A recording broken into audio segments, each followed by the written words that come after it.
Today we will walk you through your first setup with the K480 keyboard. The K480's powerful functionality allows it to connect to both computers and mobile devices on several different operating systems simultaneously. In this demo we will connect an Android phone and an Apple iPad. Okay, let's get started. To turn the keyboard on for the first time, please turn it over and pull the yellow tab from the battery compartment. Out of the box, the keyboard's on-off switch is in the on position, and thus will automatically power on when the yellow tab is pulled. Next, we'll select a channel from the dial.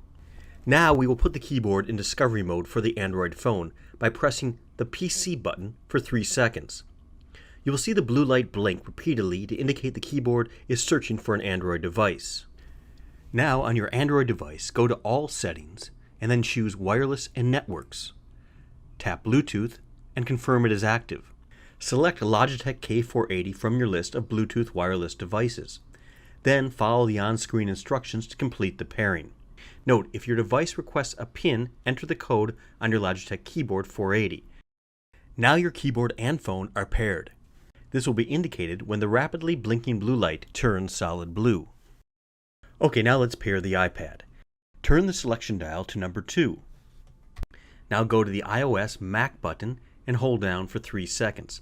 Once again, it will be in discovery mode while it looks for an iOS device. Now on your iOS device, go to Settings, then Bluetooth. Turn on Bluetooth if it's not already active. When a list of Bluetooth wireless devices appear, tap Logitech K480. Your iPad and keyboard are now paired, and once again the blinking light will turn solid blue.